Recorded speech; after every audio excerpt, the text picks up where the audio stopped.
2024 का लोकसभा चुनाव, लेकिन क्या कहते हैं अब तक के आंकड़े, जिस पर ना सिर्फ तमाम हिंदुस्तानियों की बल्कि तमाम राजनीतिक दलों की भी निगाह है। साल 2014 का ये आंकड़ा आप देखिए और भारत की ये तस्वीर आप देखिए। किस तरह से साल 2014 के चुनाव में बीजेपी ने 282 सीटें जीती थी और 31% से भी ज्यादा वोट हासिल किए थे।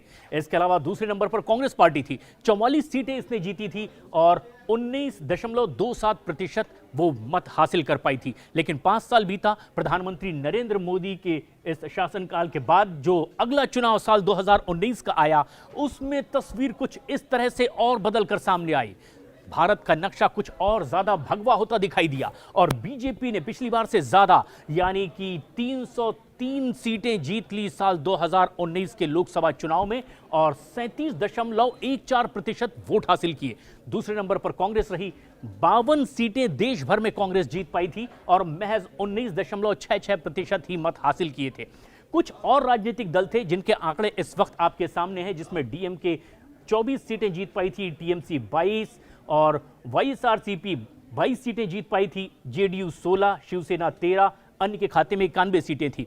लेकिन ये समीकरण अब साल 2024 के चुनाव के लिए कुछ बदला बदला भी दिखाई देगा, क्योंकि कुछ आंकड़े ऐसे भी हैं। ये शिवसेना जो अब यही शिवसेना नहीं रही जो साल 2019 के चुनाव में थी, लेकिन अब शिवसेना के दो फाड़ हुए और ज्यादातर नेताओं का हिस्सा बीजेपी के साथ चला गया, महाराष्ट्र में नई सरकार बनाया। और सिर्फ इतना ही नहीं, यहां पर कांग्रेस के ही साथ रहने वाली एनसीपी के भी दो हिस्से हो गए और ज्यादातर हिस्सा इस वक्त महाराष्ट्र में बीजेपी के साथ शासन में है। यानी साल 2024 में जो तस्वीर सामने आएगी, इसमें ये आंकड़े कुछ बदले बदले से दिखाई देंगे। जहां एक तरफ देश भर में अब साल 2024 का चुनाव जीतने के लिए विपक्षी दलों ने मिलकर इंडी गठबंधन बनाया है और कोशिश उनकी ये है कि ज्यादातर विपक्षी दल एक साथ आएं और प्रधानमंत्री नरेंद्र मोदी को चुनाव में हरा सकें। लेकिन वहीं दूसरी तरफ प्रधानमंत्री नरेंद्र मोदी भी इसी दिशा में कुछ कदम बढ़ाते दिखाई दे रहे हैं। कुछ ऐसे साथी थे जो साल 2014 में एनडीए का हिस्सा हुआ करते थे, वक्त के साथ साथ इससे पहले उन्होंने साथ छोड़ा। कुछ और दल भी ऐसे थे जो 19 से पहले भी उनके साथ अलग हो गए थे।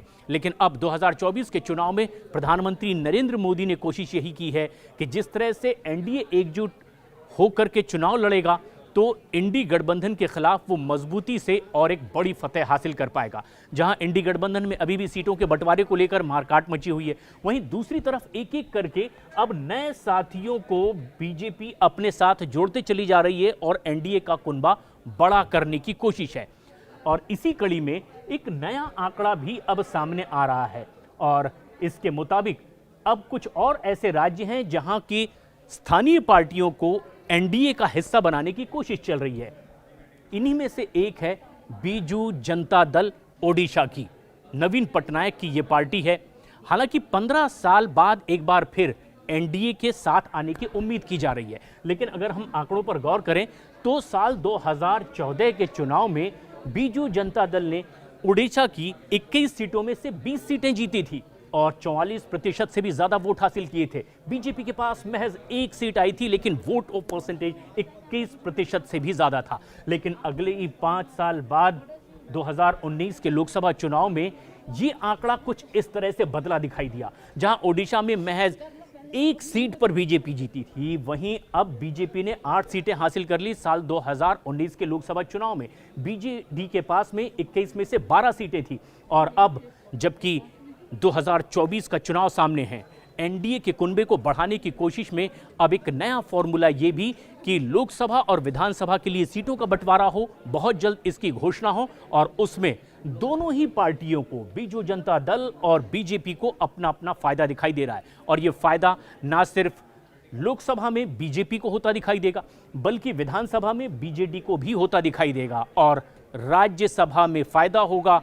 ये दोनों ही पार्टियां बखूबी समझ रही है और इसीलिए माना यह जा रहा है कि अब इसकी औपचारिकता ही बाकी है। और जबकि प्रधानमंत्री नरेंद्र मोदी ने इस बार नया नारा दिया है, इस बार एनडीए 400 पार, तो उस कड़ी में भी ये महत्वपूर्ण भूमिका ओडिशा निभा सकता है। कुछ इसी तरह से अब आंकड़ों की बाजीगरी क्या किसी को जीत दिलाती है या किसे शिकस्त मिलती है, वो भी आपके सामने रखेंगे।